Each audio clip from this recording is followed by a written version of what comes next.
photography, All that and good stuff. it's about keeping the money in the community. So I never thought I owned CannaMN. I thought I was a steward of the domain, and I was influential in getting the Instagram going from day one. Uh, but I always wanted it to represent the community, and CannaConnect is a bit more of a business model than CannaMN ever was for me. That said, utilizing the sponsorship dollars appropriately so they do feed back into the community, and what comes out of the buy from a Hmm. media buying perspective should support the consumers. Hell So yeah. there's sort of the secret sauce is like sponsors, vendors, consumers, and making sure that there is real value being passed up and down that cycle of three different stakeholders. Yeah. Well, Steve, why don't you remind our listeners who you are? You've been on the show in the past. Yeah, back for the very first time out of Back legal. Minnesota. We smoking legal. Hell yeah. Yeah, the uh the name is Steve or Steven. I try to go by Steven, but honestly I go by both, and people that know me call me Steve, but trying to introduce myself professionally because that's what I'm involved with here is the professional legal cannabis market in Minnesota. And the last time I talked to Cole at Chillinois, I was talking about all these minor cannabinoids, which have more or less been muted due to the new legalization in Minnesota. We've taken like a very open stance on hemp derived Delta 9, but we've closed off what Minnesota used to be passing through the stores and the products, which for now, let's just call minor cannabinoids. And so, yeah, so my story kind of to get you up to date. Um, I was working in client services as a marketing consultant up until June of 2023. I came back. I'm recently engaged, and I Congrats. just bought a house. So I'm trying to get into that phase of my life, and I come home and I get let go by the client that I was working for. I had to like take a moment and process how much that was going to change my life. And it was right before my first mortgage payment. So it was like an extremely scary Shit. situation. Uh, and so from that moment on, I've been full time working on CannaConnect, and we've thrown 6 events this summer, and we have another 10 planned between now and the end of the year. Uh, I've been doing events in Minnesota since 2019. I've had my hand in some form of events since 2019, and I've probably been doing events by myself since 2020. And a big part of that is I quit my job during the pandemic. So basically from the pandemic till this June, I was working as a marketing consultant, advising, trying to get hired, having retainer type clients with website, social media marketing. I learned a lot. And now, as Minnesota becomes this legal rec market, you're seeing all these consultants getting into the marketplace while I'm rearranging what I'm doing. I'm looking at vendor relations and really bringing vendors together and creating that consumer brand sponsor activity. So we've sort of started to create a new marketplace through these CannaConnect events. Yeah, I come from Plymouth, Minnesota. You can find me on Twitter, Facebook, CannaConnect. Instagram has been popping, but I'm working on more things. I just dropped a newsletter for the first time this year. So I appreciate the intro. Yeah, dude. Yeah. And I was about to pull up the Instagram page so that people can see the visual. Could you spell it out for people that are listening right now and want to look you up on social media? CANNA ConNECTMN. Perfect. We're not the first CannaConnect, but we're trying to be CannaConnectMN. Yeah. And for folks that are watching, I'm displaying a visual of their Instagram page. You can follow them on, sounds like all social media, but here's their Instagram page. So that's that. Well, to get into today, I know you've got some videos queued up. I've got a video queued up. I thought it'd be cool to peel back the page and start where we left off, which is that cannabis was illegal in the state of Minnesota. And I thought it would be cool to talk about what you brought up, minor cannabinoids, and maybe how the market functioned before legalization. And then I think it'd be cool to lead up to when you guys apparently accidentally legalized edibles. That's the headlines I was reading. And then I think it would be cool to talk about the actual legalization of cannabis in Minnesota. Does that sound like a good plan for our show today? Yeah, yeah, absolutely. I made sure to get my sources, figured out this morning because I do want to tell the true story and the actual um, nuts and bolts of it because we need to destigmify politics, as much as possible. I mean, narratives in politics are what's driving our country bonkers, so I'm here to speak the truth, but I also want to play into kind of, you know, Republicans didn't know what they were doing when they legalized cannabis in Minnesota.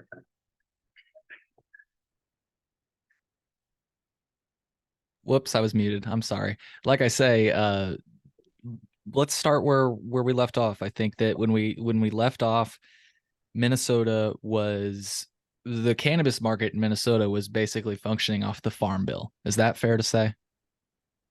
We had a pilot program through the University of Minnesota, and when that program was going on, there were scientists going out trying to look for feral hemp, and they were required by the university due to the strict connection to the federal funding for universities.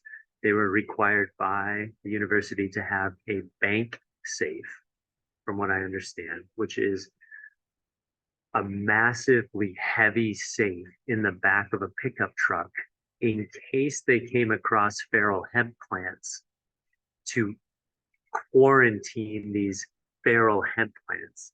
And this was research being done by the university, but that's the level of bureaucracy and fear that was involved in the beginning. So let's say in the last 10 years, within the last 10 years. Yeah, it sounds like they were treating it like nuclear material. And one of the guys who I do events with was involved in those hunts. A guy by the name of Dr. Clement Dabney. He has a brand in Minnesota called Doc Dabs, and he's an applicant for the Office of Cannabis Management position. And he's made it to the final rounds of interviews.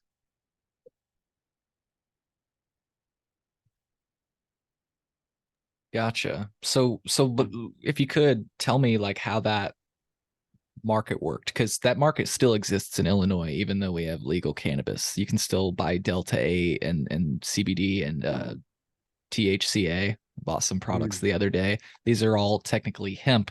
Is that how Minnesota was functioning for a while before you accidentally legalized it? That's what you're talking about, for sure, Yes. for sure. Point Okay. three, it was 2020 was to me around the time that Delta 8 was starting to reach its full form, where people that had beef with it in 2019, at the end of 2019, by 2020, I think it was keeping CBD shops in business in Minnesota. And so I think between 2020 and 2022, we saw more experimentation with THCP, THCV, Delta 10, um, which inherently aren't bad cannabinoids, but I think it's how you get them isolated that causes the worry, and also the amount or the regulatory dose. Um, so I think what scares people is like a 250 milligram Delta 8 gummy.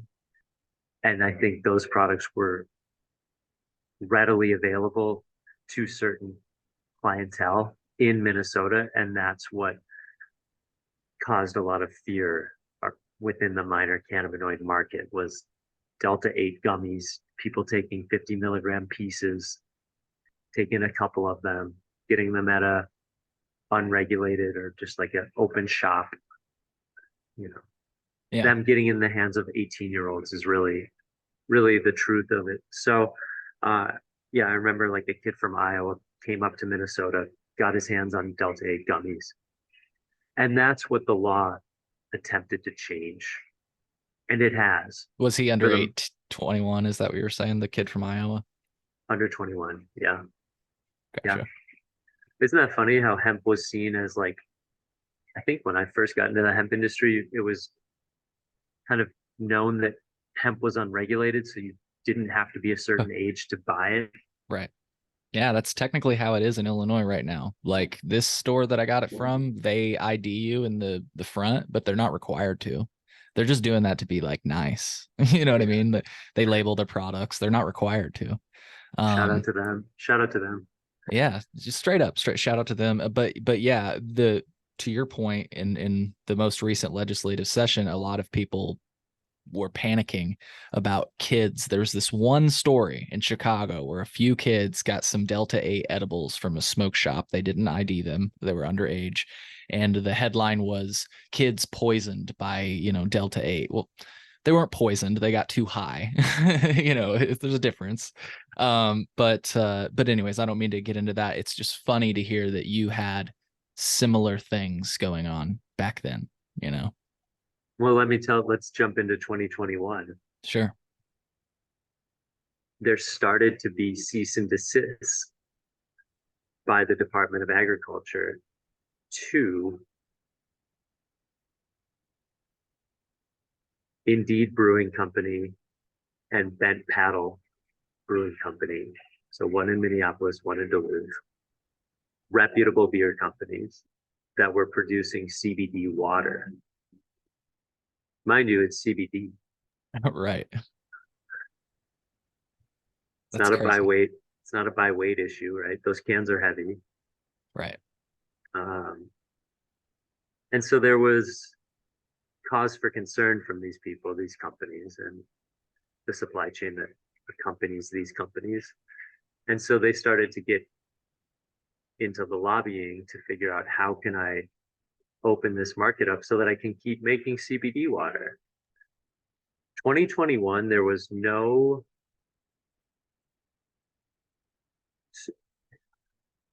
very little optimism that cannabis would be legal within a year from now or within 2 years from now. Like what really happened later on was the Senate flipped blue and the House maintained their majority and the governor did not change. So the governor won their election as well.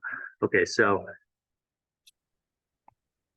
back when this happened, when CBD was getting cease and desisted, mind you, you could bring in CBD from Wisconsin, and those companies weren't getting any CBD cease and desist. So the cease and desist killed the water soluble market. And that was the path to revenue for some of these manufacturers. As you've seen in Minnesota, if you've been here, cannabis beverages are a massive play. Mhm. It's never been like this ever here before. So breweries pre-pandemic are getting shut down for CBD water. Fast forward, it was up until this last June, a company called Lupulin was making this giant beer, and it had 50 milligrams of THC in it. It's not a beer; it's a Right. cannabis beverage. Yeah. But I kind of call them beer sometimes because they look like beer. They're made by breweries. Right. Um, they're evolving more into soda. So anyway, if we want to get a little bit deeper into this, it's like they had to move some they had to move some pieces out of the way politically to get to a point where they would have enough votes to pass this law. And the law essentially shored up Delta 9 as the cannabinoid, the safe cannabinoid. And Delta 8 and all the scary stuff, let's just call the minor cannabinoid stuff scary stuff. They sliced it, and this was multiple people working on this play, but they sliced it in a way where they said, hey, legislature, politicians, we're going to put the scary stuff at such a low cap that no one's going to use it. And the only one we're going to allow is CBD and THC. And the Republicans said yes. There was one person in particular, Michelle Benson. She said yes. She had enough sway. And due to relationships and, bipartisan gets brought up a lot, but due to industry ties, they were able to get a very important vote to say yes. And they kept enough of the pieces out of the way where they could just have a clear runway to get that through. And you know what? Not for nothing, for a lot of people in this industry, this is their first time observing and participating in a full session to understand everything that goes into changing policy. So I'm willing to be open with you about this because we don't understand politics enough. But I'm lucky to be learning about politics through cannabis. Yes. I think it's the gateway drug to politics. Baby, yeah, I just moved to St. Paul. I'm getting closer to Capitol Hill. Yeah. I mean, I've learned so much about the political process through cannabis. So I wanted to let you to continue that though. I mean, it's just crazy. It's cool to hear it from another perspective, just organically. It's for me, but it's also for so many others that put a lot of time into change. A lot of people put in time locally through the Minnesota is Ready campaign. And it's been a campaign since I joined the hemp industry. So Minnesota is Ready was the slogan, and it was the group, and it eventually became a coalition where they brought in NORML, Republicans against marijuana prohibition, Sensible Change Minnesota, and they were able to rally activists, the Great Rise, which is a nonprofit that's been focused on expungement this year, which we have. We have a lot of good things through Minnesota is Ready, as well as Republicans against marijuana prohibition and private interests who just wanted to make CBD water. Just wanted to put some CBD in some water. And I'm going to drop an exclusive right now.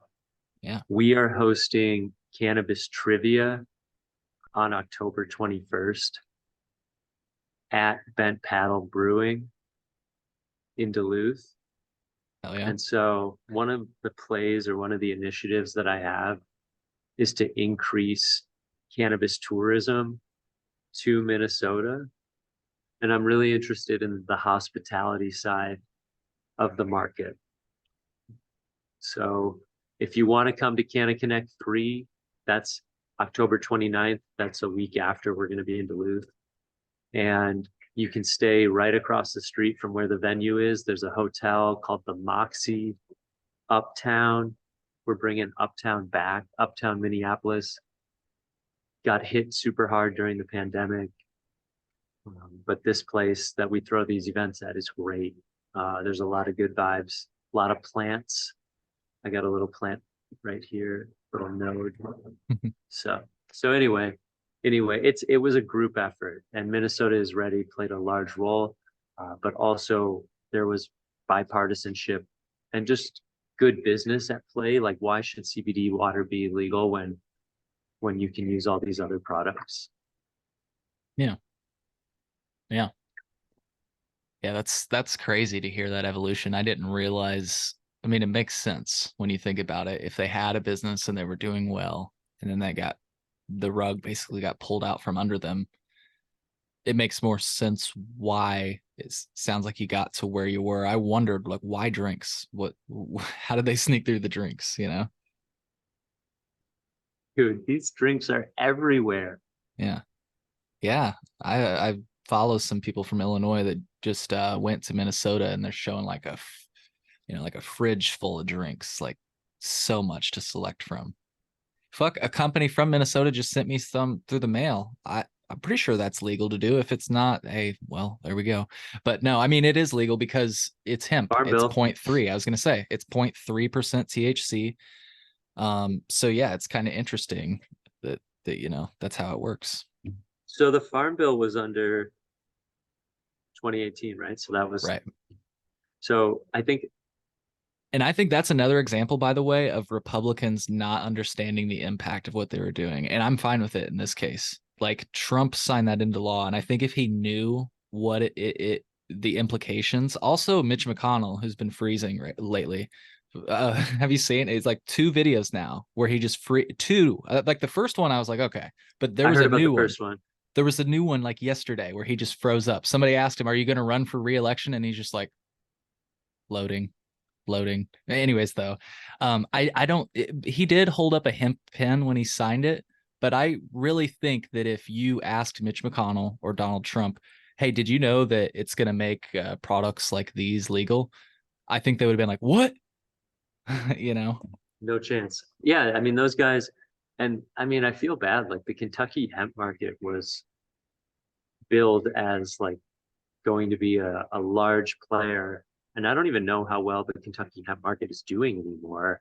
I know a couple companies went out of business. Mm-hmm. Uh, Hell, I mean, if I would have if I ran my business like Donald Trump, I would have filed for bankruptcy with my hemp clothing company because like when I was talking to you, I was doing hemp clothing and um, I'm I'm gonna bring it back. In fact, I'm gonna bring it back for CannaConnect 3.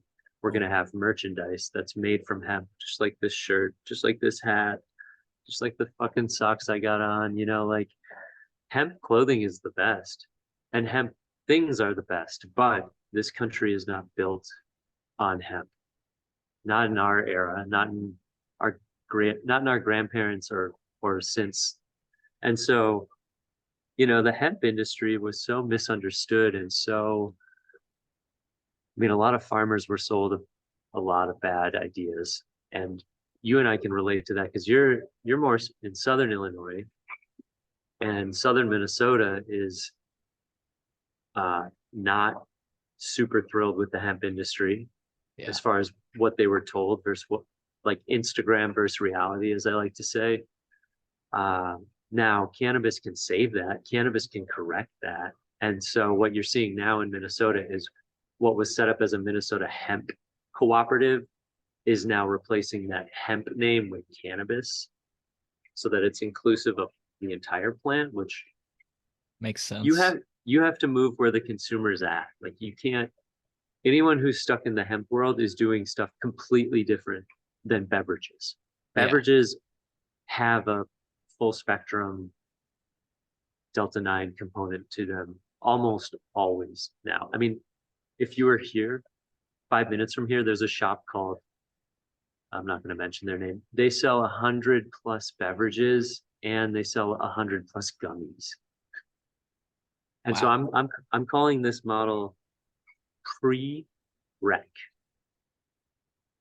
because technically, hear me out, Iowa, South Dakota, if they wanted to, couldn't they do what Minnesota is doing based on the Farm Bill?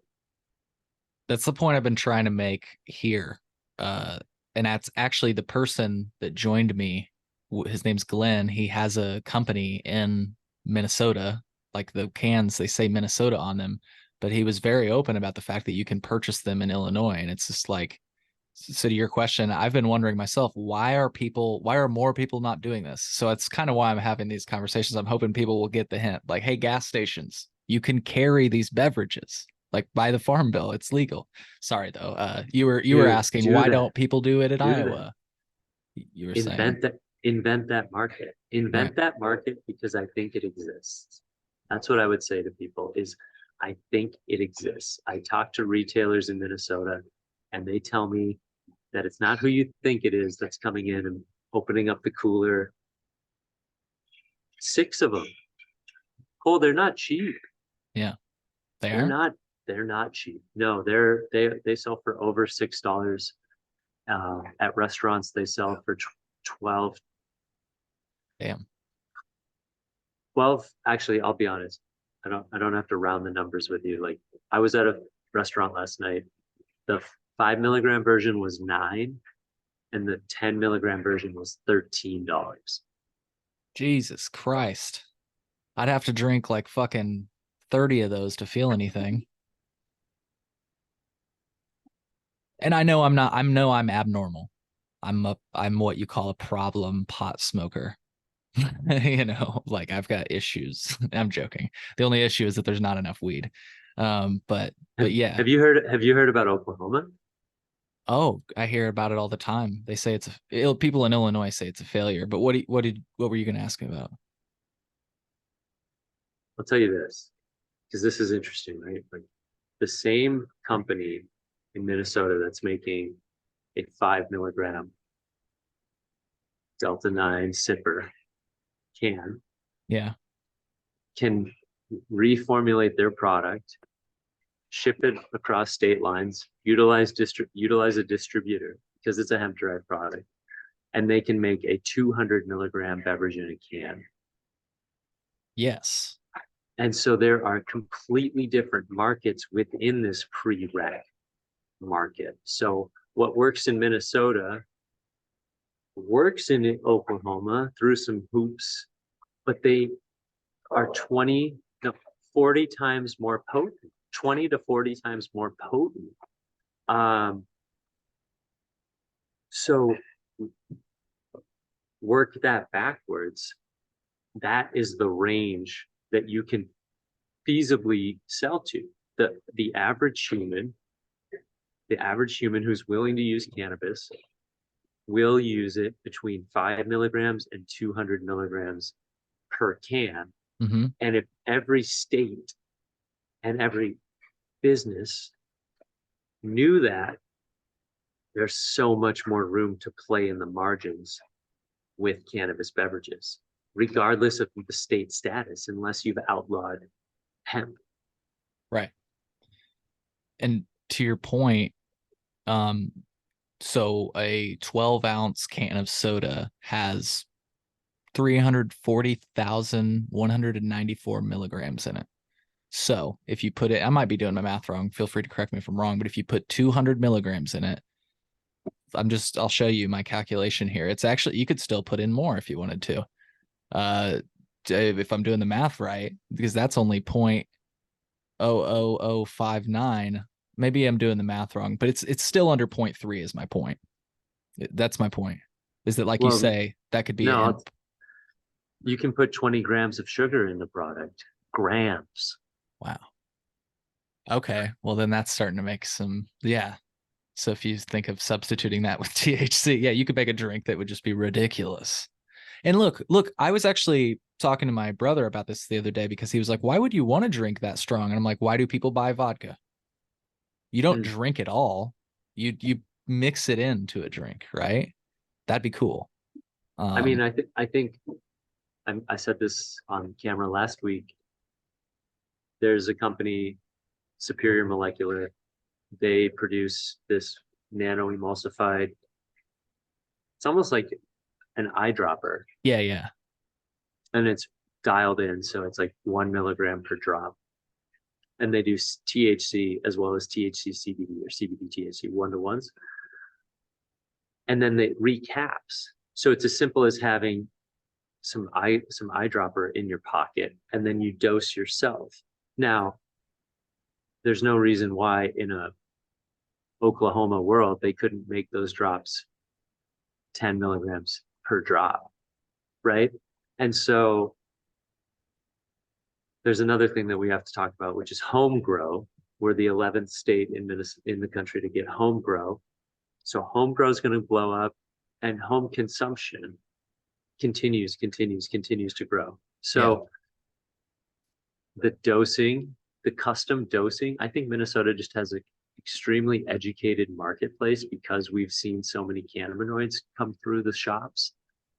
And now we're sort of in this holding where, like, for the next year, year and a half, we're going to have CBD, THC, CBD, THC. Now you can still order stuff from Wisconsin or Las Vegas and So get your those are the product. only two cannabinoids that are legal. Is that what you're saying?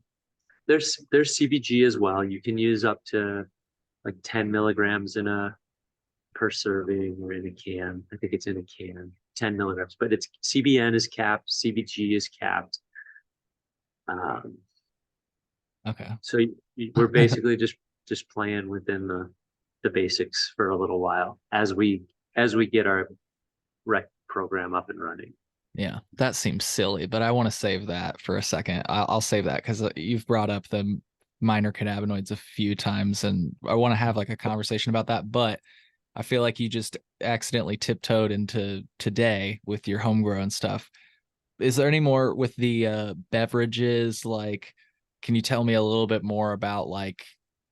I'm just curious. Like, we were boots on the ground, so on the lead up, were you kind of like, guys, this is gonna fucking happen? Like, yeah, like, Well, or did you not mushrooms, really know? Or you got to talk about mushrooms now because mushrooms are going to start making their way into more beverages. So functional mushrooms with 5 milligrams CBD, 5 milligrams THC. So is it's, that part of this too? Functional mushrooms are part of this beverage thing? yeah. Oh, I went to a launch party less than a month ago for a company called Balanced, and they have a new beverage product called the Brain Booster, and it's got ashwagandha, CBD, THC. The other one, Zen Blend, has reishi. And so they're like, you know, cordyceps are in these mushroom blends, I think, as well. Uh, and I work closely with some of these brands, so I don't have to say they're good, but I do like one more than the other, and but if it's a health and wellness drink, it's not necessarily going to taste like the best thing ever. Like, it's at some point, if you have mushrooms in your drink, it needs to be real. But the cool thing is these are at home consumption products. So if you want to blend it, if you want to sweeten it up, uh, I went to First Avenue this summer, right? I went and saw Killer Mike, hell yeah. and I went with my buddy Jordan, and he and I went to the bar. And I'll tell this story kind of quick because this is a beverage story. So I go, I'm like, hey, do you have the blah, blah, blah? Because I could kind of see it, but I wasn't sure. And she's like, yeah, I have the blah, blah, blah. And then I was like, okay. I asked if I could get a cup of ice with it because these beverages just off the shelf are just, they're seltzers. They're, whatever. And she's like, yeah. And also people put grenadine in it sometimes, but I can't pour it in there because I have to serve it to you in this can. So she poured grenadine into my ice cup, and then I took the ice cup and made a little cocktail with it. I came back like a half hour later. The Killer Mike hadn't started, and I just I fucking ordered a shot of tequila, and then I poured uh, that myself. She didn't know that I did that, but like that's where consumption is quietly is like 5 milligrams, maybe some alcohol. At home consumption is really the only place you should be doing that because First Avenue can be liable, and that will get more strict, I'm sure. Because right now you're seeing it at co-ops, grocery stores, gas stations, all anywhere and everywhere you can find beverage. I mean, even at my co-working space, I just keep it in the fridge for people. But So anyway, the key that it's no more than 5 milligrams of THC per serving and 50 milligrams per package. Am I remembering that correctly? Like if you bought a 6 pack or something or whatever. yeah, and for beverages, it's 10 milligrams per Oh, serving. oh, So cool. that big beer from Hmm. 2022 it's not allowed in 2023. So it got tightened up. So Yeah. it'll get there with rec. It'll get up to 100, I think. But you can buy You can buy pretzels and stuff with 50 milligrams. You can't get beverages at 50 milligrams anymore. Interesting. Cool. Well, so It is. It's training wheels. It's still a little bit of cannabis training wheels. It's not like we're fully caught up to you. yeah. Well, at this point, right? I feel so. So let's move past the drinks. Unless there's something else that we haven't discussed, I don't want to just jump to legalization just yet. Is there anything else we haven't discussed with drinks and kind of how things evolved with that? It, I'm throwing these events where there's a speakeasy and we're having events inside the speakeasy and there's no alcohol being served. It's just cannabis beverages and it's just 21 plus. And I'm able to throw these events without a cannabis license right now because there aren't licenses available yet, but we will plan on getting a license to continue to throw these types of events in Minnesota. fuck yeah. That's what's up. Whoops, I meant to display this web page. Oh, it's still not displaying. It's displaying your Instagram. Hold on a second. Oh, let me show. Can I share a video before we move off? Yeah, absolutely. I was just sharing this headline from NPR Illinois. This is what I read when you guys did it. So I think it's just funny to see for history. Minnesota lawmakers voted to legalize THC edibles. Some did it accidentally. So I think that's fair. Not all, but some. yeah. Anyways, you should be able to share. Go right on ahead, my friend. All right. So I kind of took over this co-working space. I rent an office, and the first thing I asked them when I called them in December was, "Are you guys cannabis friendly?" And the lady kind of paused and thought about it and kind of told me that they're not against cannabis. And fast forward like 4 months, I threw the first CannaConnect party, and then another 3 months after that, we threw this party. So check it out. Is there sound? I want to make sure you're sharing sound too. Oh It's in yeah, the sharing settings. So if you undo your screen share and redo it, there should be a checkbox that says like share sound. I make this mistake all the time, so I was ready to call you on it. I got a share screen. Do I click the share screen? Yeah, share screen, and there should be a button that says share sound. I see you. Great. Oh yeah, this sound is epic. Hell yeah.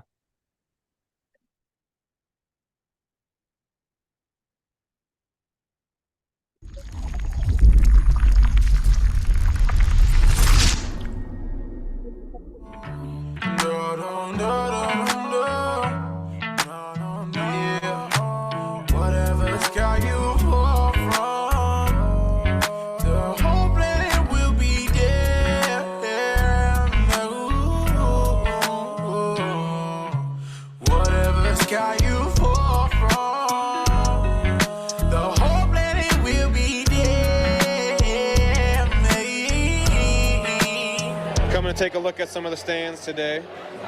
What is Yeah, so that's Waterwave TV. your brand all about? The artist is Calvino. These guys came through and they did interviews, and the interview with Jesse Ventura, maybe we can get back to that one. That's the only other clip. We got to watch we got to watch Jesse Ventura's speech before legalization as well. I just wanted to point out though, if you saw me get excited, I saw a flyer in that video that said "Free Christian Reichert." I've interviewed his mom, and I wanted to just tell Illinois right now that I'm on Christian's call list. So for the first time, I might be getting a call from prison. Oh wait, no, it's not the first time. I'm joking. It's the first time.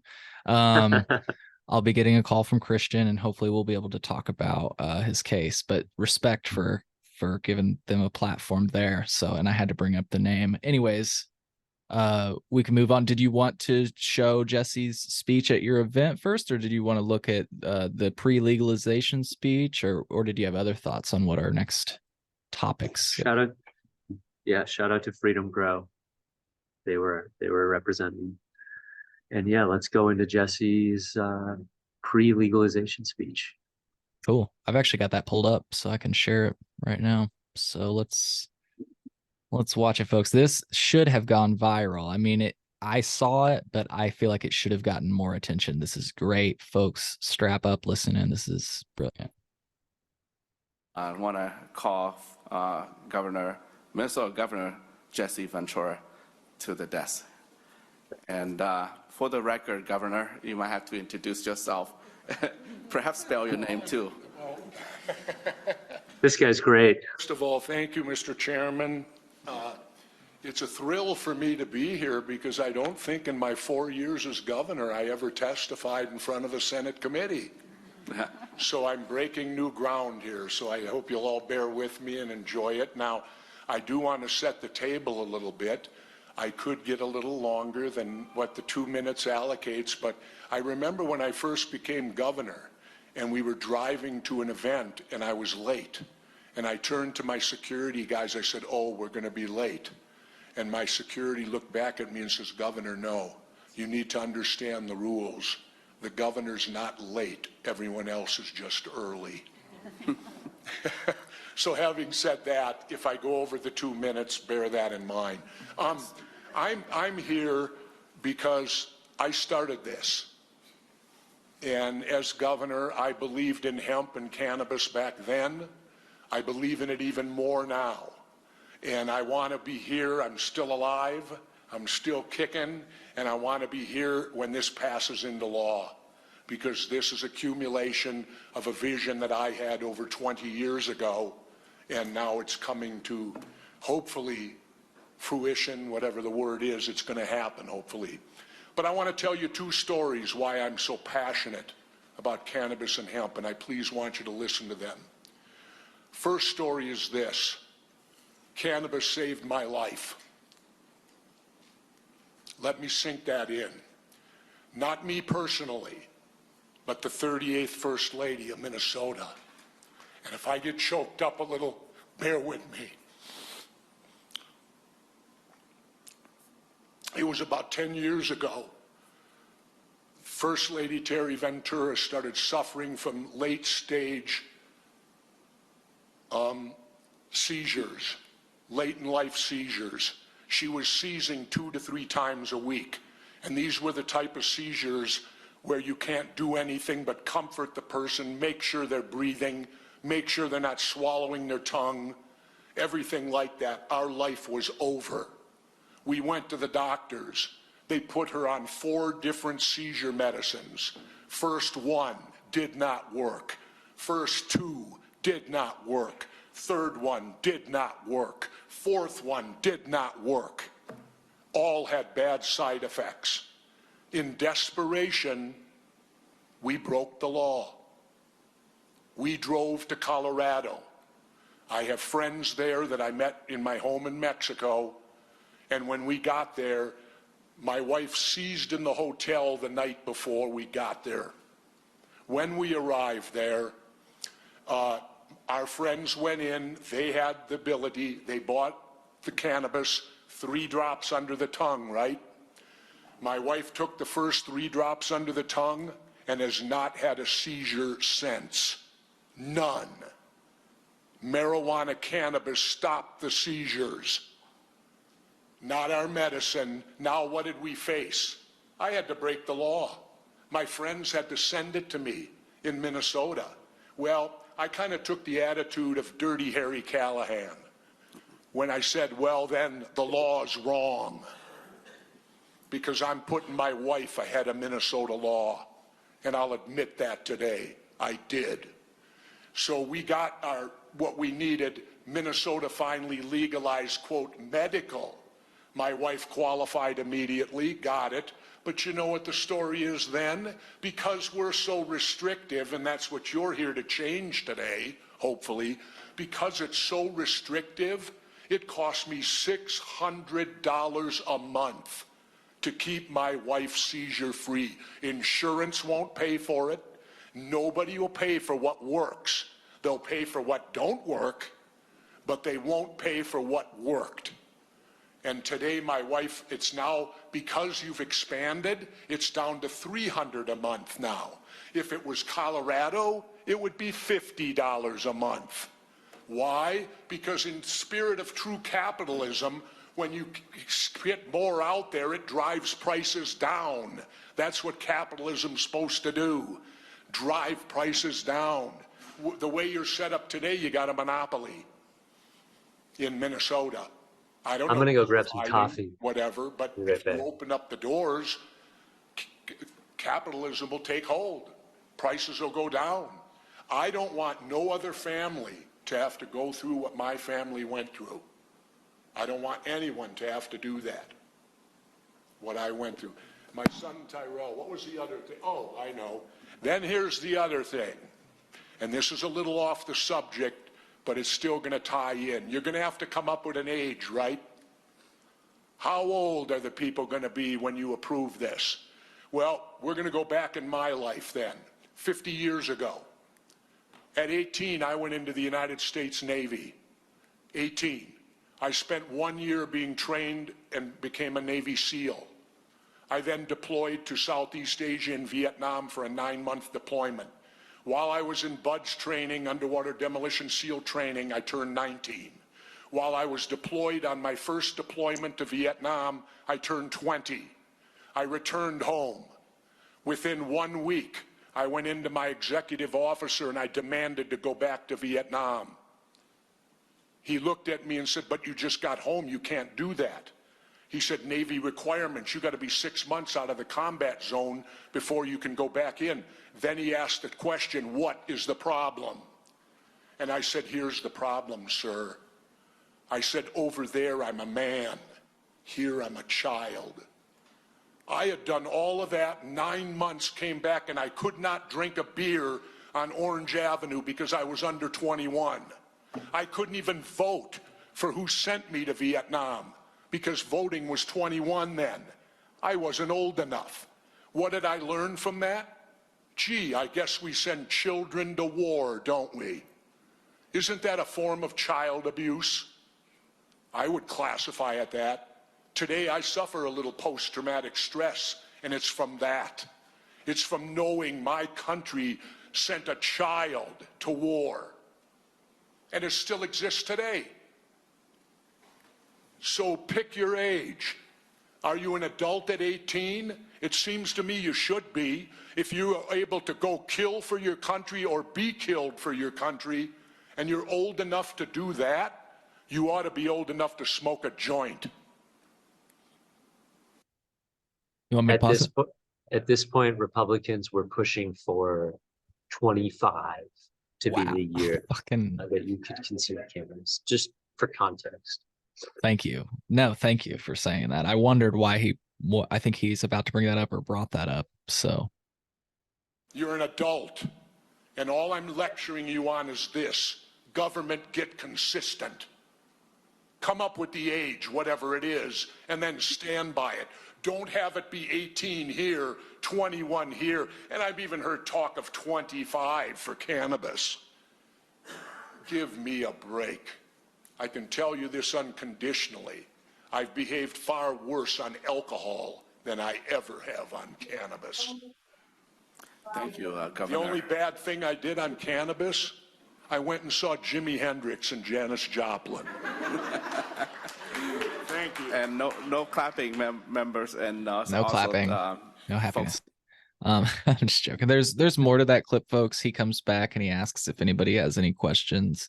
Nobody ends up asking any questions, but go ahead. So for the interest of the audience, Cole, let me share a clip by following that, and that'll Please. show you. So before I do, what day is that conference committee from? This was published by the Minnesota Senate Media Services on February 9th, 2023.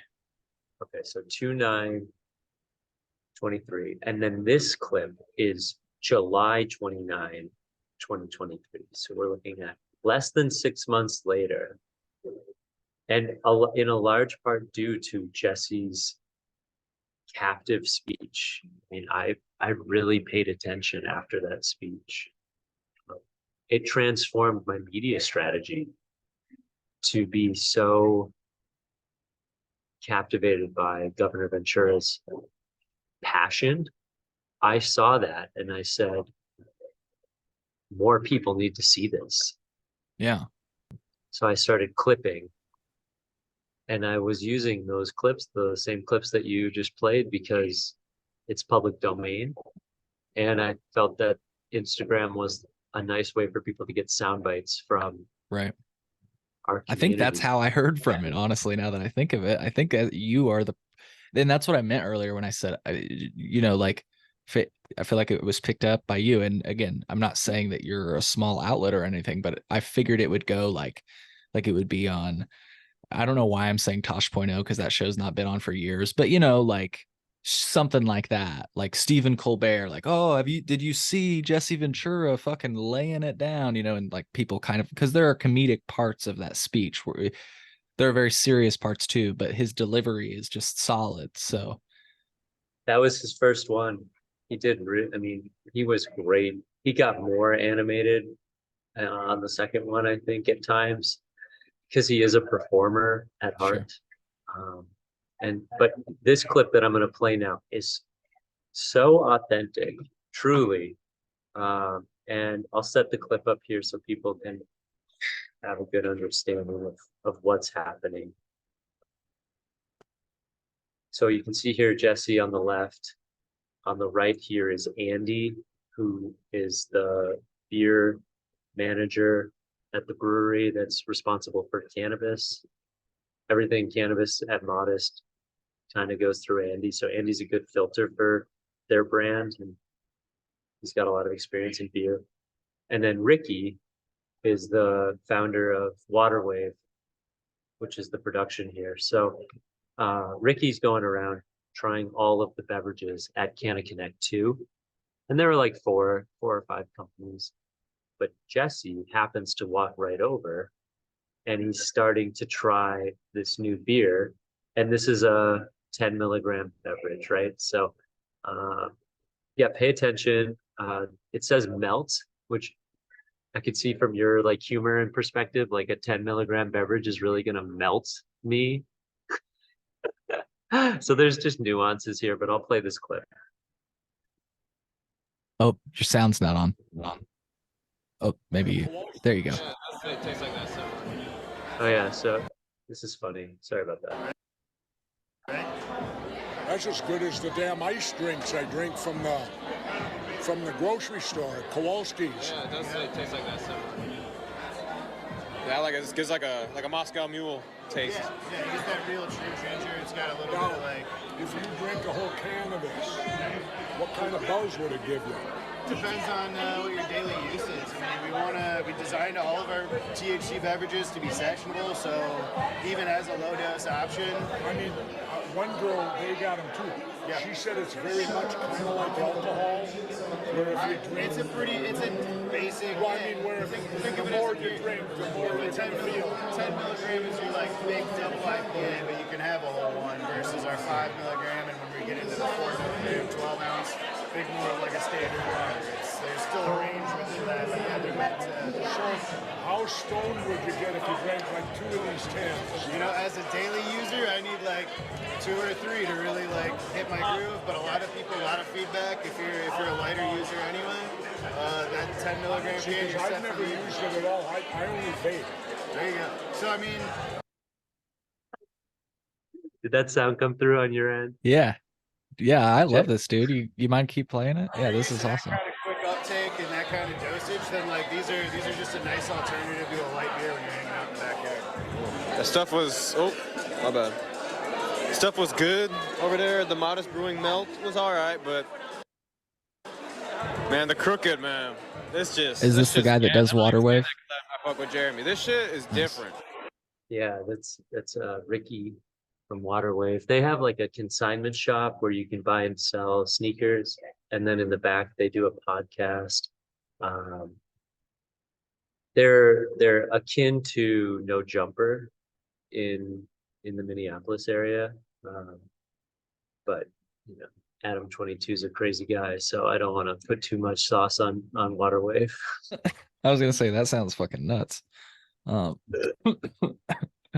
In the most entertaining way possible. I mean, I'm just writing down something before I forget it that Jesse said that I thought was funny. Yeah, dude, that is pretty wild. So what was that like? Like, did you get a chance to chat with him more? Did he just move on to the next booth, or like, yeah? From what I understand, Jesse Ventura visited every booth at CannaConnect 2 and also participated outside the conference, which, you know, I cannot speak to what happens outside of the conference, but Yeah. he was He there. He hung out. participated in activities. Yes, he participated. He was well received and it was mutual. Like, you know, you can see in that conversation, like Jesse picked up game at CannaConnect 2, right? Like talking to the cannabis sales manager at one of the larger breweries for cannabis production in Minneapolis is good value for him. So he was with his people. Shout out to Rob Watson and Tyrell Ventura. But you know, we were so happy to be able to have Jesse at the event, and he spoke on a panel, which it's more or less the uh, same type of message that he put out in the conference committee. But I'll make sure you have that link because the Bovida cannabis page, so the Bovida Fresh YouTube channel, actually has 4 hours worth of content from CannaConnect 2. Oh, cool. And so we live streamed 4 panels. And Jesse was on the second panel, I believe. He was on the 2:30 panel. And so I was that about to was, say we could watch some of it, but it sounds like it's really long. So I don't know if you have. I mean, I'd be down for it. I hope you weren't not showing it because of that. That's, I guess, what I was trying to say. yeah, let me see if I can jump into a clip here and Sure, sure. Yeah, and if you didn't have anything like off the top, it's totally okay. I was going to say one of the things I can ask you or talk about while you pull that up is I like actually, and I totally understand where he was coming from when he said, like beer, the more you drink, the more you feel it. And I don't know that that guy he was talking to, it's easier said than done. There's a lot of shit going on. I don't know if he heard or maybe understood. I don't know, just based off his response, I was like, he was explaining like the dosages and everything, but that's actually one of the most convincing things I've heard about why people do like drinks. And so I just wanted to kind of dwell on what he said. You know, it's kind of, and you even said it a little at the beginning, kind of like beer. And just for folks that don't understand what I'm talking about, I want to break it down this way. Like, I don't drink beer often, and so I've got like a low tolerance for it. And when I do drink it, I can have like when I drink it, within 3 to 5 minutes, I can feel like my stomach processing that alcohol, and I can feel like my sobriety begin to change, for lack of better words, like my consciousness begin to change. I don't know if I'm what I'm saying, but I can feel that alcohol kick in like pretty quickly. And because of that, it allows you, and I think that's why it's such a popular drug. You can gauge and use a medical term, titrate your dose. And obviously it's easy to go overboard. I learned that lesson, and we all learned that lesson the hard way. But for the most part, with like beer and everything, I think the reason it's a popular social drink is because it is dosed low enough to where if you just kind of take it easy and sip, and you know you got some food in your stomach, you're gonna be okay. right, Um, right. and I guess like I'm really excited that I have these drinks from Minnesota, because honestly, I don't plan to drink them. Like, I've drank a few and they're actually really good, but I don't plan to drink them because they don't really do anything for me. What I'm excited to do is take them to, like, I've got one of my buddies has a wedding coming up. Actually, one of my buddies is coming by tonight. They don't smoke a lot, so it's like, have a few of these and let me know what I'm actually trying to figure out tonight, if like what he's saying is true. Like, because these people don't smoke a lot and they want to take it easy. They don't want to go overboard. So this is my pitch. Like, here's a can, take it easy, you know? So I'm a marketing guy. So when you say take it easy, I start to think like TIE. And these beverages are more for like ties. Got like, you know, we're Yeah, not going to call them Chads or Brads. We're going to call them like ties, like guys that are more sure. formal, guys that are Hmm. more used to alcohol culture. And Right. I was talking to a DJ Low, shout out to DJ Low, and he's a wedding DJ. And so now I'm starting to think, just naturally, I'm having these conversations around, well, could the wedding events and venues and industry accept hemp-derived low-dose edibles and beverages? I know you can have canna-friendly weddings, but not to beat the same thing over into the ground, but it's like, these are federally legal. Why wouldn't they be allowed at weddings? Why wouldn't people be able to have some cannabis beverages instead of Bud Light, instead of 312 beer? Like I don't want to steer us back to that, but I just think, again, like, I'm going to illustrate the size of the market, the realization that's happening in Minnesota that is coming through the prism of beverages, consumer packaged products, CPG, consumer packaged goods, consumer packaged beverages.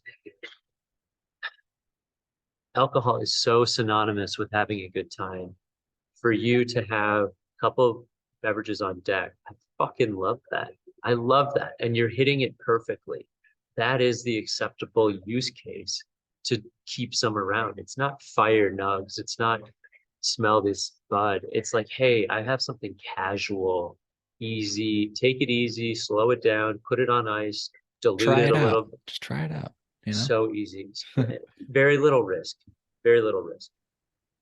Yeah. Versus this person that's coming over tonight, his girlfriend literally never smokes. And this one time I gave her a cookie. You have to understand the way I make my cookies is like I throw like minimum 3 grams of concentrate in it.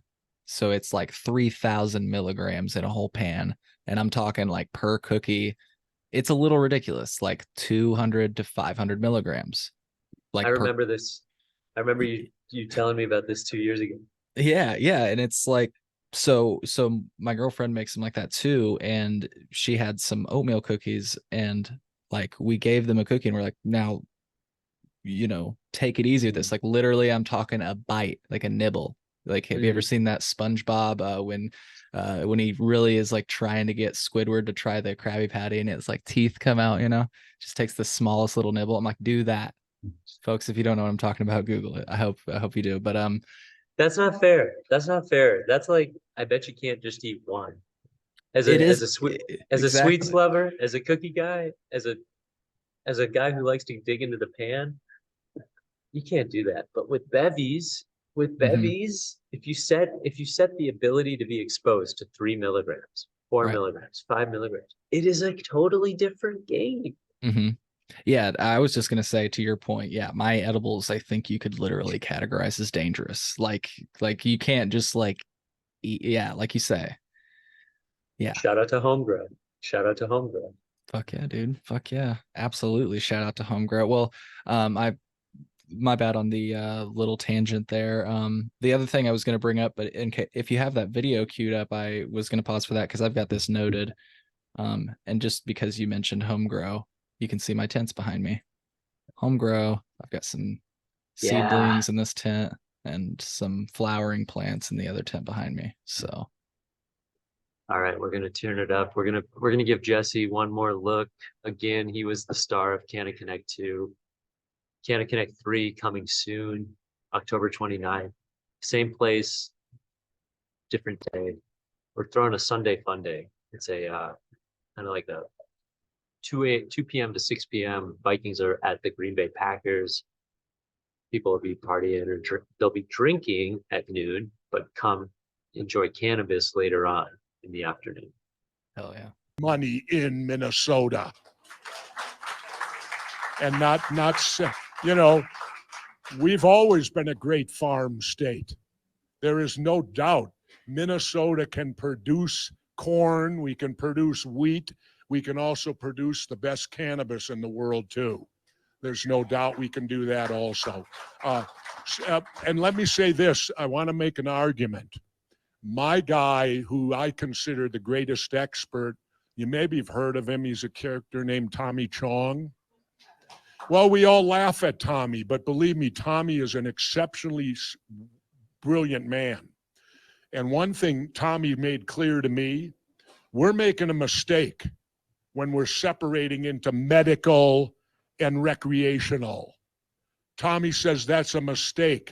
The entire plant is medical.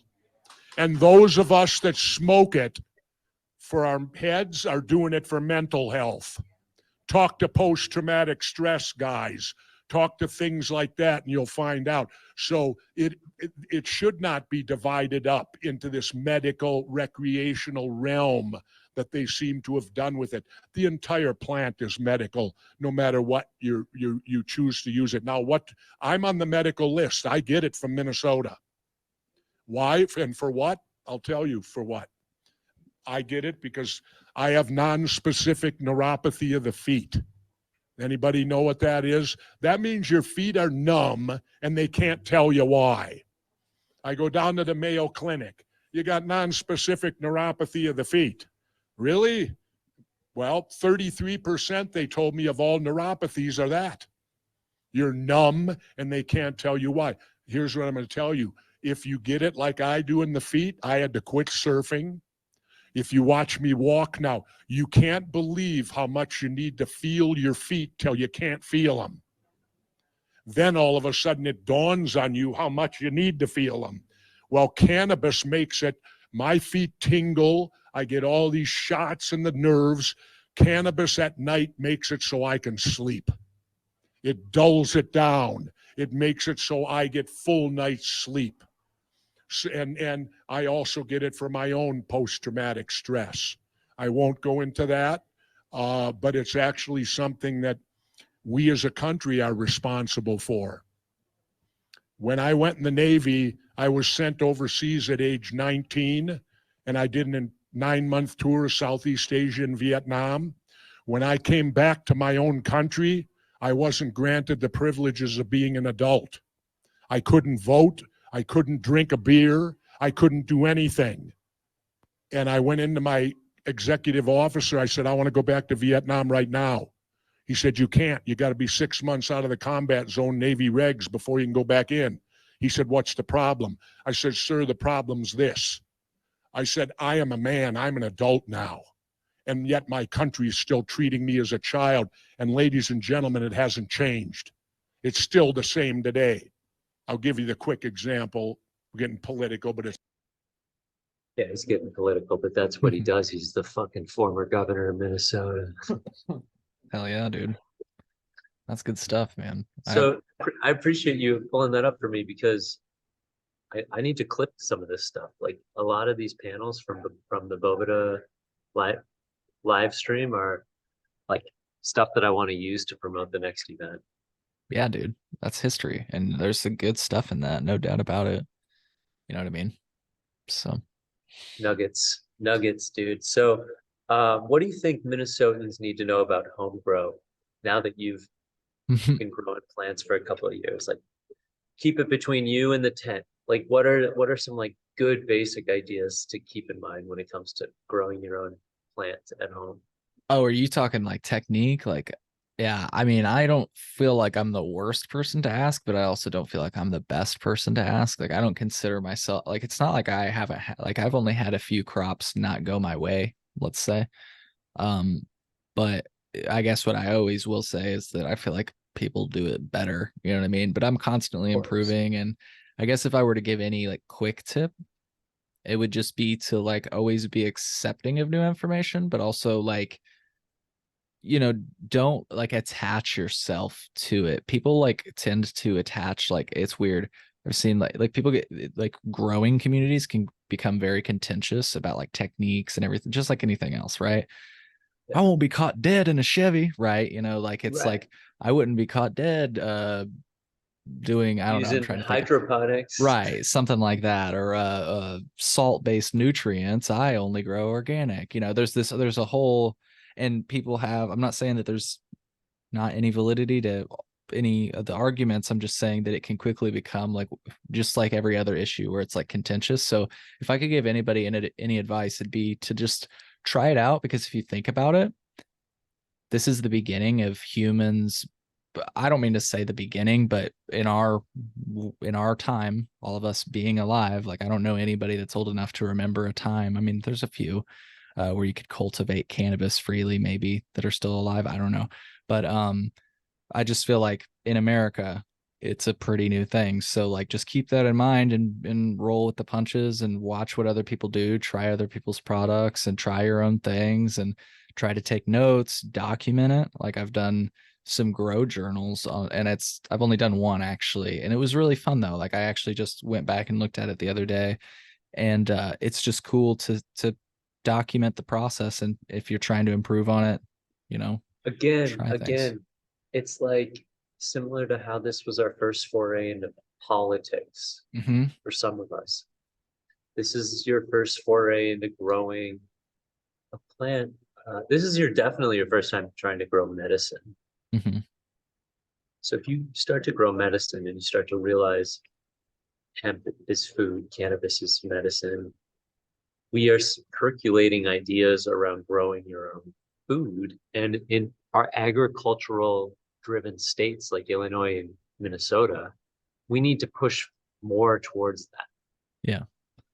I would say if I were to give like again, that I got a little bit long-winded. What I was really trying to say there, to put it in a bottle, is just be accepting of new information. Like you say, this is a learning experience, and I think that was a really good relation to like politics, just how just how you started learning the ropes with like what legalization means and how you go through the whole process. Like kind of do that with growing too. Like figure it out. Just do, talk to other people, see what other people are doing, try to pave your own path, try to realistically give yourself feedback on whether or not it's working. But again, if I could just give a short like actual tip just in terms of like trying to be safe, I guess, is like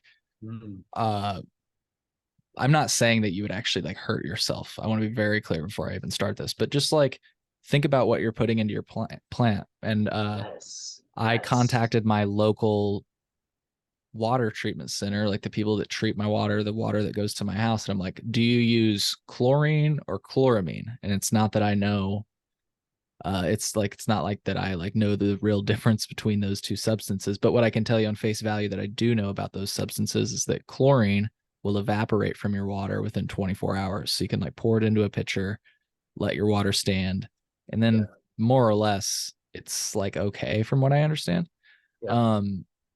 But there are some water treatment facilities, depending on where you live, that will use chloramine, and that will not leave your water. And you actually have to use you can like treat it somehow. So I don't know, just be mindful. I'm not saying that anything would come from that, but think about like Flint, Michigan, for example. Like if you're listening and you're from Flint, Michigan, maybe it's not the best idea to use your water. And I know that might sound insensitive, but like they haven't fixed that yet. I'm not sure that they fixed that in Flint. It's still an issue in other communities, but that's the one that went viral. So yeah, pay attention to your water. I mean, I have good water quality in my town, but I went ahead and took the step up and got a reverse osmosis machine. So like I actually have to add, I don't know if it's calcium or magnesium, but I use CalMag to my water because it filters it down so much from what I understand, the reverse osmosis water doesn't have like any calcium or magnesium in the water. And one of those is crucial for plants. I don't know which one. I don't know all the answers, but just a basic tip, like I say, just check out your water. Like ask the people that treat your water and tell what's our water like? If you can test your water, there's easy ways to test your water. I don't know. Just think about what you're putting into it. My last thought is growweedeasy.com. That helped me. It sounds cheesy, but it had a lot of different techniques and a lot of good information. And that's what I liked. I was able to like kind of choose what might work for me. What do I really want to do? How much effort do I want to put in? What do I have? Don't reinvent the weed. Right.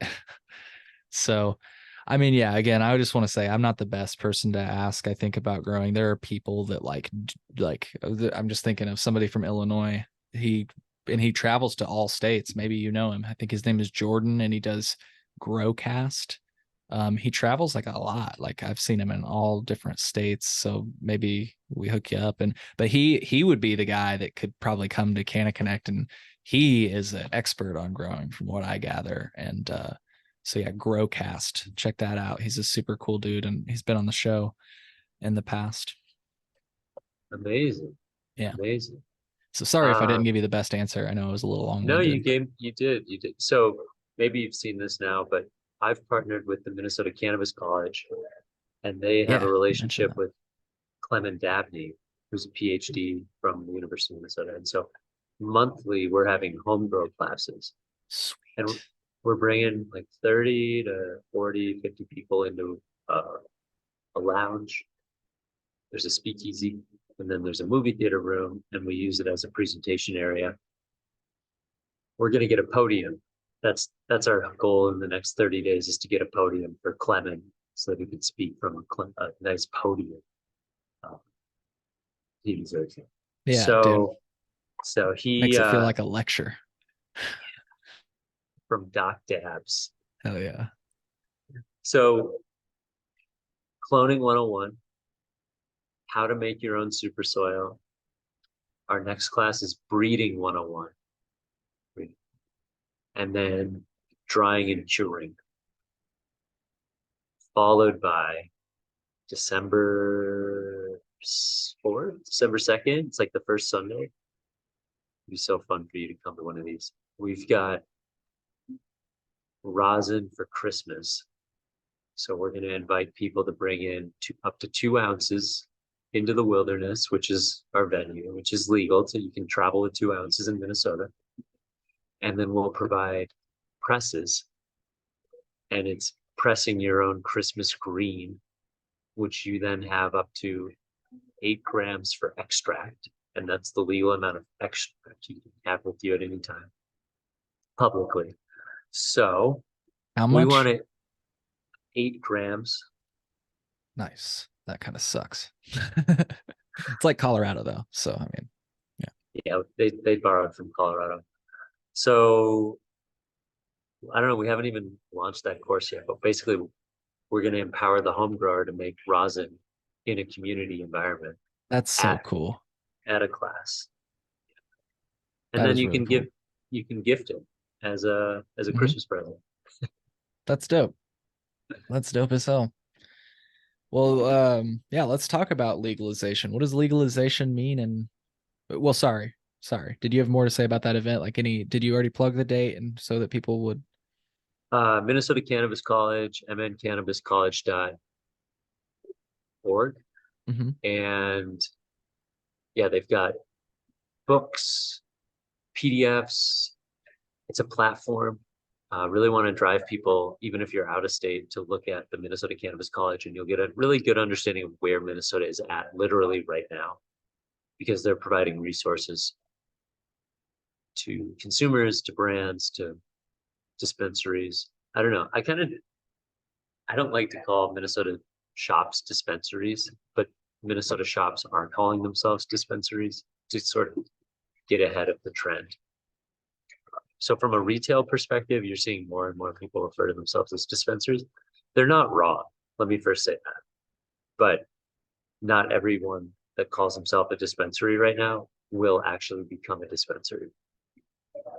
Right. And that's and I don't mean to get us back to the question I was just about to ask, but that is part of your plan on legalization, correct? You can grow immediately, you can possess immediately, but there are not any retail stores until later. Is that correct?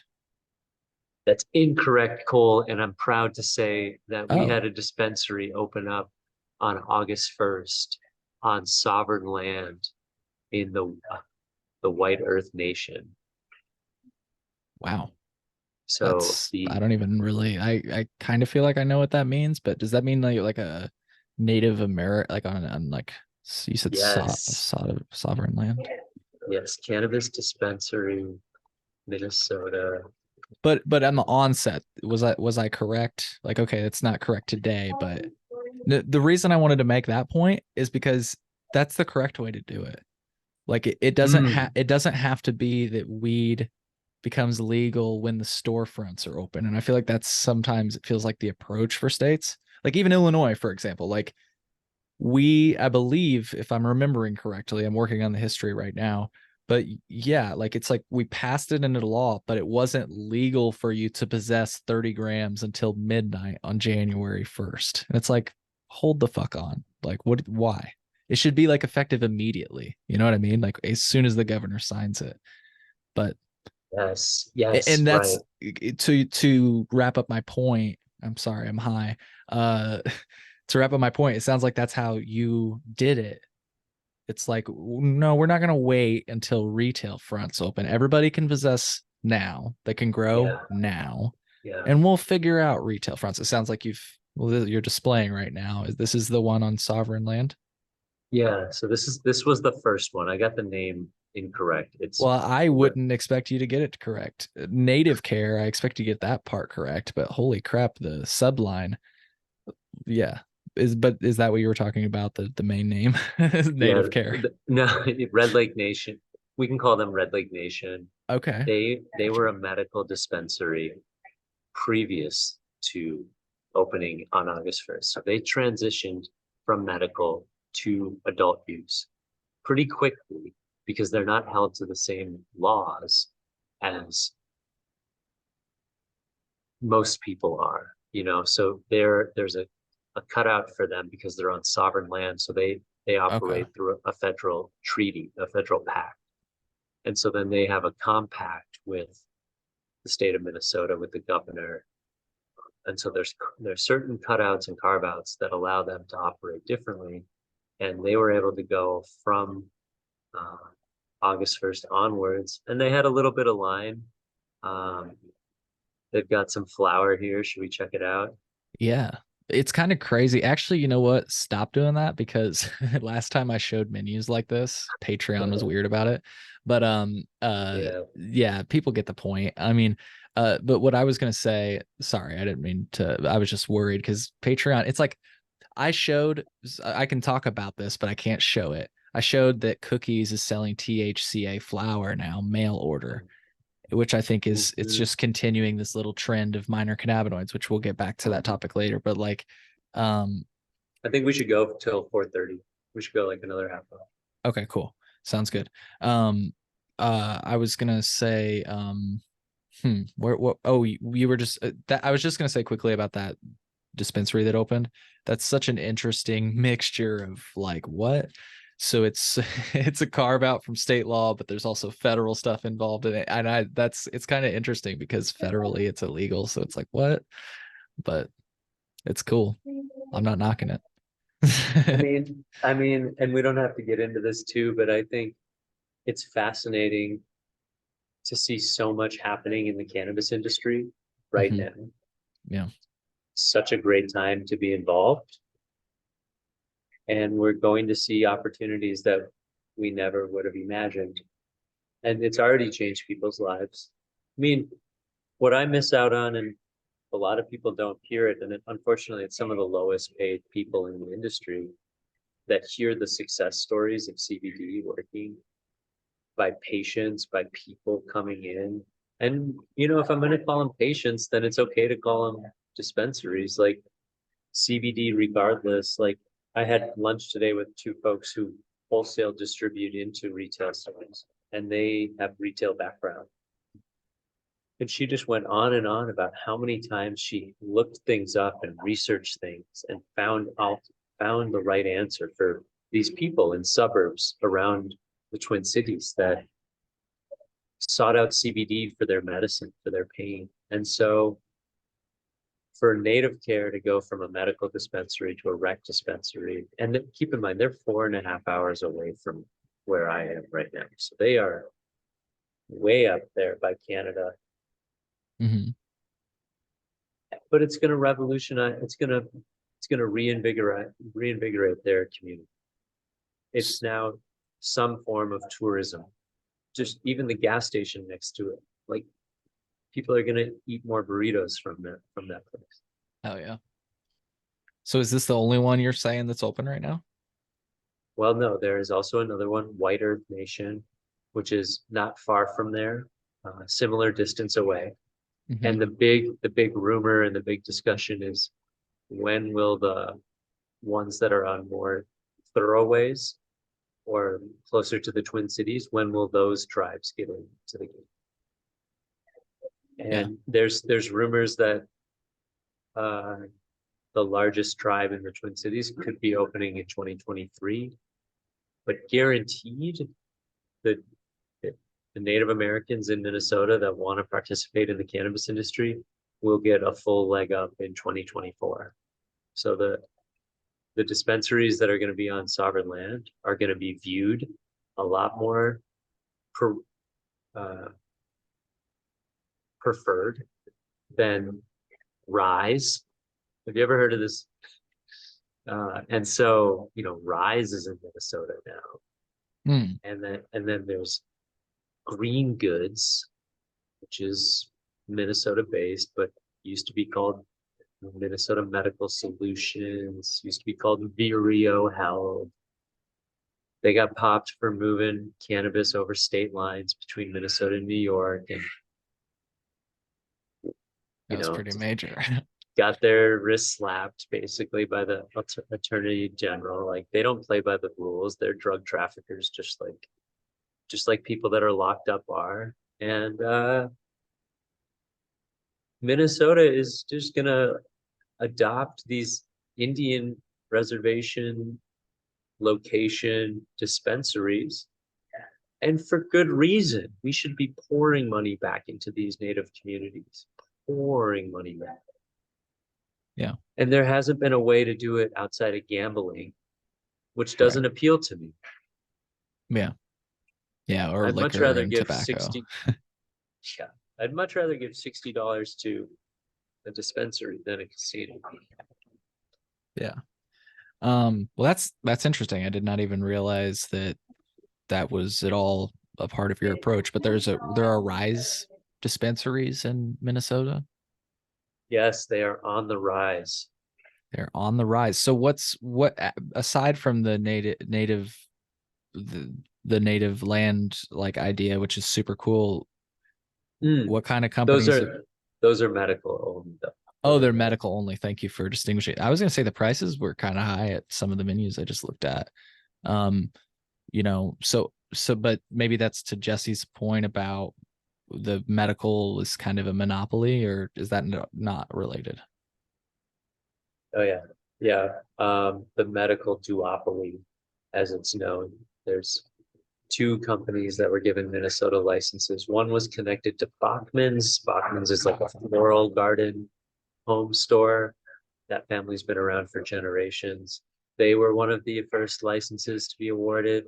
And then there was a doctor from the University of Minnesota by the name of Kyle Kingsley, who created a company called Vireo.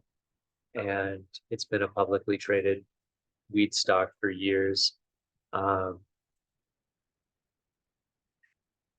you know, the state governor in 2014 who created the medical program didn't give it enough attention, didn't make it a priority, didn't ask for more. And so we passed like a butt medical program. I mean, it ranked in the lowest states for years and years and years. So flower is relatively new. And when flower got passed through the legislature, the Chicago-based companies started looking at the licenses and seeing, oh, there's some money here now that we don't have to make extracts and pills. And so, yeah, I don't know how much we want to talk about those companies. I just hear the bad things from you more or less, and then you see it in the news sometimes. But people are dying at these facilities. Like, let's not beat around the bush. Yeah, I mean, there have been, I think, the number is non-zero of deaths at GTI facilities. I reported on one, and then I think the Young Jerks have reported on another. We also reported on it, but they broke the story. Yeah, I've seen two. Yeah. So, and ours, at least, some people shared it, but it was not reported by any major outlets. And a spokesperson for GTI did confirm it for me. I don't think she'll ever speak with me again because of what I said to her, and I should, whatever. We won't go there. But it's not like I said anything mean, but I was just like, it was an interesting situation. So where I'm at with this is it's a new market. The people that have jobs there are, from what I hear from them, are growing good cannabis. And you can look at it from a lens of like they're trying to get ahead. They're trying to get experience. yeah, It's even more justified now that rec is coming. It's here in some ways, as we've acknowledged. And so I find it kind of a moral dilemma more than any other time. Like, I don't judge. I mean, my brother worked at Apple for a year, like, we don't look at like, I don't know, sometimes we shed so much scrutiny on our own, on the things we love, Yeah. like cannabis. And it's hard because I don't think we need to have that conversation, but I battle with that internally. Like, how do I represent this industry when there's good people who I speak to on occasion in the industry that work for these companies? They're not inherently bad people. It's not like Right. it's not like they own the company. Right. Yeah. Yeah. I mean, you're absolutely right. And I think that, like you say, I mean, I get it. I get it now. And it's more clear than ever, like, I've got a quote from, Ben Kovler in May 8th, 2020, the Green Rush, where he was talking about Illinois' law. And he said, I read that Governor Quinn signed a law in 2013 for the medical cannabis pilot program. I read the law and it looked a lot to me like the gaming industry, where there were limited licenses for a lot of demand. And that setup has a nice business opportunity. So I dove in a diligent project to study as much as I could about the industry and decided that the business made sense to invest in. And then along the way, I've learned a ton about the project and the people and other things. But this is the part that this is just like, I get what he's saying. And like, I think you're going to get it too. You can just see like why it is truly a moral dilemma. You put it very eloquently. He says the core of the brand matters. So Fiji water gets major pricing protection around that brand. And we can do the same thing in cannabis. And we think that's where you invest. So do that. Yeah. I have no fault, Ben, with you doing that. It does bother me that they lobby they lobby for limited programs and lobby against more open programs. And inherently you could argue, or as a result, you could argue they are almost perpetuating the continued criminalization of cannabis. Cause that is the answer, by the way. Like if you don't fit into these systems, if you don't have a license, you go to jail. And it's like, well, hey, wait a minute. I thought we legalized it. Should it just be like a business offense instead of like a criminal offense? So yeah, like I say, I think that Ben It's and the I lobbying. probably would get along. It's the fucking lobbying of the Right. government. It's all the politics that goes behind it. I truly think that if Ben came on the show, we'd get along, and I think he'd get where I'm coming from. And I think I do understand where he's coming from. Like we've even talked to several licensees in Illinois, and they just don't invest in markets that have a lot of competition, because why would you? Like you invest in the ones that have limited competition, because then you know what your market share is and that it's guaranteed to you. Like it's just business. You know what I mean? Exactly. I thank you for allowing me to say that, because I don't mean to sit here and be like, these people are evil and blah blah blah. Like it's business. You know what I mean? And on the opposite hand, it's the reason why we're having this conversation is like because they are able to provide jobs. Mhm. Therefore, they're a business. It allows them to work their way around, even though they're doing things that are deceitful or disadvantaged the hemp farmers here. And like the cowboys and the pirates that I'm talking about are like, they hate the medical marijuana lobbyists here. And it's every time I hop on Facebook, it's like, it's the new, the medical lobbyists are the new Obama, for that uncle that hated Obama. It's like, Yeah. that's what it is. It's the lobbying interests. And again, here it is. It's looking at cannabis as like a single issue voter. Understanding though, with context, lobbying takes place throughout all of the areas that affect our government.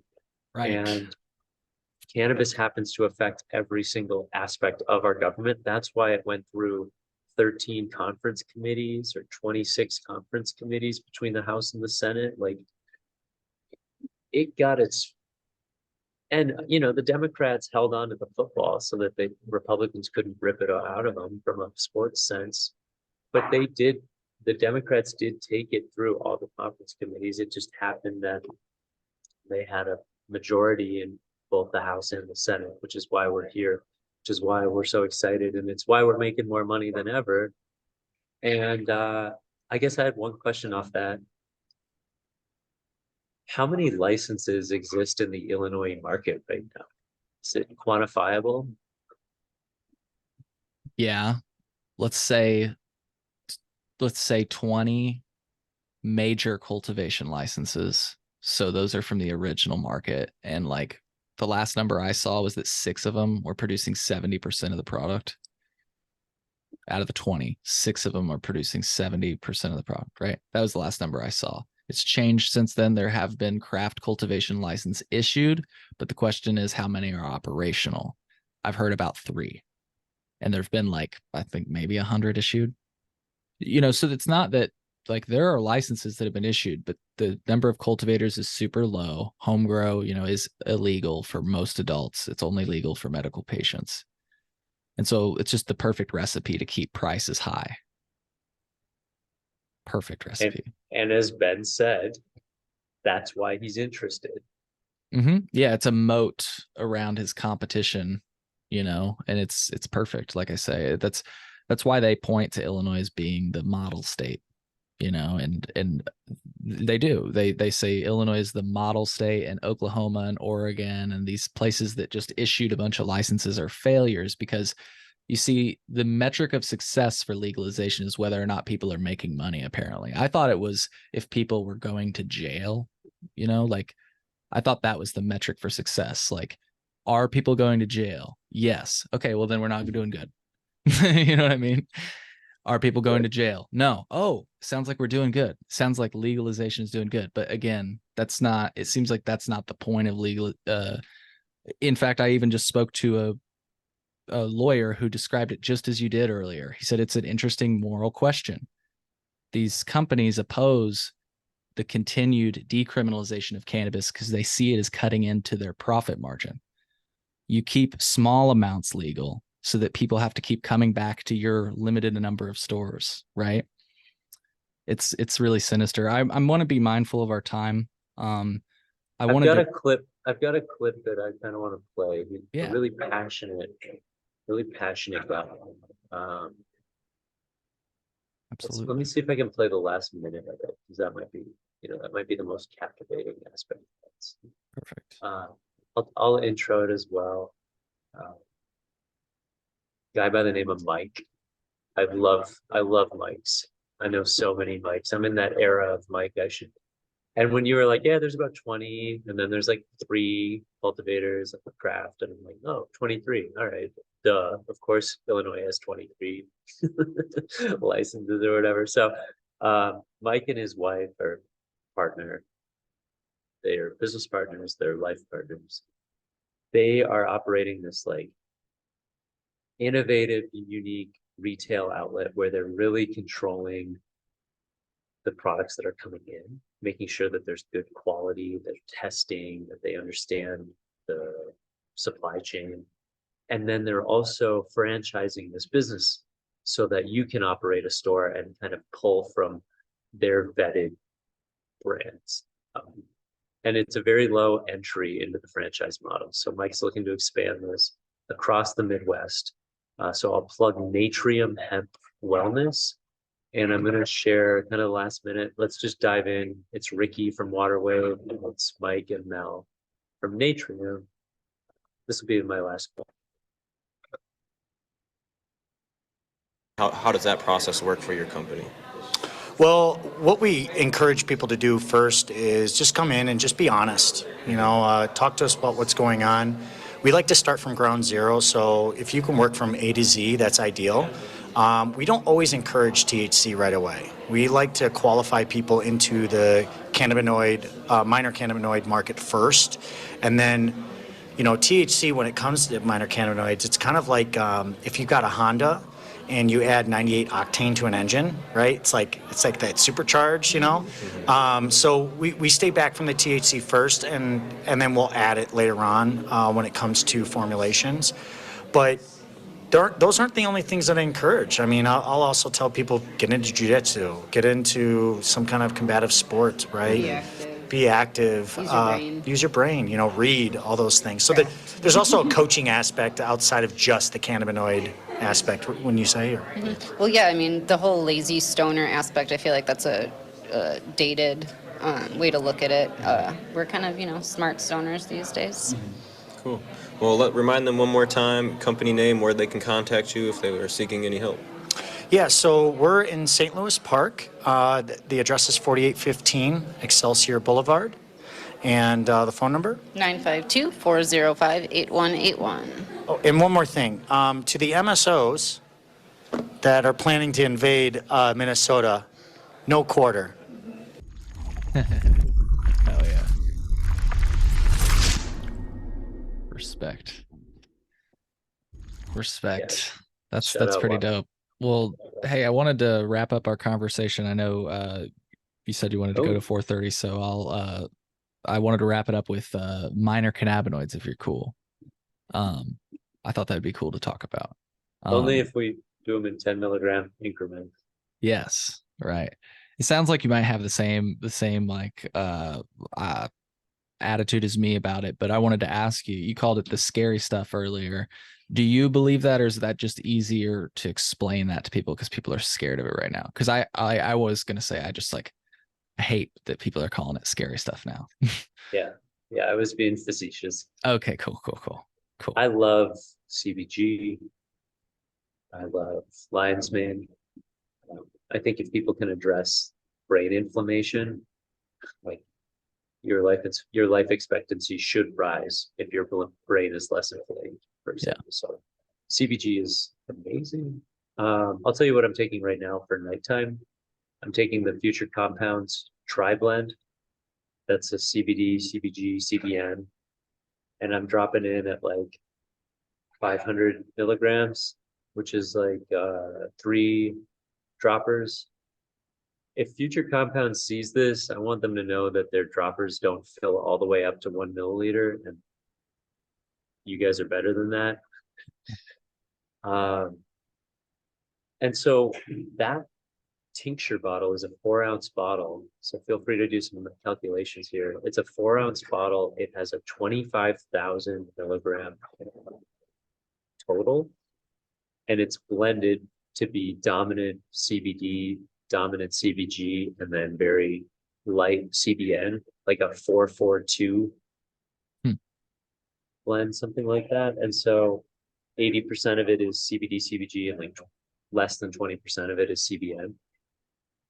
So where I start with minor cannabinoids is the ones that are approved by the state of Minnesota. And CBG and CBN do wonders for me when they're paired with the CBD. And it's a full spectrum. It's a full spectrum product. So yeah. How do people feel about the Minnesota being stupid and making certain cannabinoids illegal? Dude, I have to tell you this. I don't think are people upset about it? Can I ask you that? Do they disagree? I'll tell you why they're upset. Because there's a 10% sales tax on CBD products. No, but hold on. Like the first time I ever heard of Delta 8 was in a licensed cannabis dispensary in Illinois. They said, "Do you want to try this Delta 8 product?" And then that was like years before it was ever like a big thing. CBG, CBN, THCA. I remember the THCA, I learned about that in a dispensary. And it's like, we all acknowledged there's all these cannabinoids. And it's like, why are we now making some of them illegal? That's just crazy to me. Well, if we want to get this right, then the state of Minnesota needs to actually crack down on the smoke shops that are still selling Delta 8 products, that are still putting up Delta 8 in their window. And if the good operating manufacturers, brands, and retailers are not selling Delta 8, then they need to crack down on the tobacco stores that still have Delta 8 in those fucking catalogs by these major distributors, because you can still find those products in stores in Minnesota, but they're off the beaten path.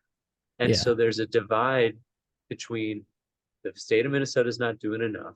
There's people that want to operate in good faith and follow the law because there's enough eyeballs on them. They're actually competing in the industry. And then there's the smoke shops that are adjacent, in a sense, ordering from national catalogs or just unconcerned and continuing to carry Delta 8. Yeah, I think the only problem with Delta 8 is that maybe if you want to say that it's not tested, but I that's the only problem. If that's what your contention is, then I guess if you want everybody to play by the same rules, but I I have just Delta 8 right here. I don't, yeah, 2 years ago when you talked to me, I was smoking on Delta 8, probably yeah. the same stuff. Um, fuck though, like Delta 10 was cool. Like THCP had me like zoning, like Yeah, zoned in. THCO I've heard about. THCO, the acetate. Yeah. I love the cannabinoid soup. I But do. are people upset that they've made it illegal in Minnesota? Because that's fucking crazy. We've not even done that in Illinois. They So what we were going to do in Illinois is just make it so that all of the only the licensed cultivators could use all the cannabinoids, but we weren't going to make Delta 8 and all that shit illegal. We were just going to make it so that only the licensed people can do it. Like that sounds insane that even the licensed people can't sell Delta 8. Like what? well, there aren't licensed people yet. Well, fair enough. But even if there were, you're saying they couldn't. It's only THC and CBD, right? Is that what you're saying? Yeah, there's unfair caps on minor cannabinoids that Yeah, it's silly. prohibit. So it is a testing thing, right? Because it Mhm. has the reputation, like so many other things that get you a little buzzed, has the wrong reputation. And it was uncontrollable at the time because Correct. even in 2022, when they legalized cannabis accidentally, they didn't have an enforcement behind. And so they are now stepping up enforcement. There's money available through the last legislative session, but they're not nearly there. They don't have a full office of cannabis management yet. But what we do have is a Democratic majority in 2024, 2023 at least, going into the 2024 session that will allow us to get the things that we did maybe not so great, get those things figured out. Nice. Here's where I'm Which- coming from. If continue. Sorry, I Okay, have a I mean, clip queued up. the other thing though, bro, is if you want to get it, you can find it. You can order it Right. online. Well, You that's can get, yes. you can go to Wisconsin. There's ways to like get a fuck ton of minor cannabinoids. I'm not gonna put it on anyone, like, because I don't shop at smoke shops on the regular, but like there's smoke shops that are following the rules, and there's probably smoke shops that aren't following the rules. Right. One of our elected representatives commented on this and he basically just said, look, we've figured out that prohibition doesn't work. So why would we continue doing this? To your point, you know what I mean? People are still going to continue doing it. But here I wanted to play this clip. This is where I'm coming from. Hamilton Yeah. Morris kind of spoke about this a few years ago, and I really like what he had to say. I'm going to mute you just because somebody back there is being loud. Your mic's picking them up. But feel free to unmute yourself if but I'm gonna just play this clip. It's like about a minute long and we can wrap it up. So it might be a little bit over a minute, but yeah, here we go.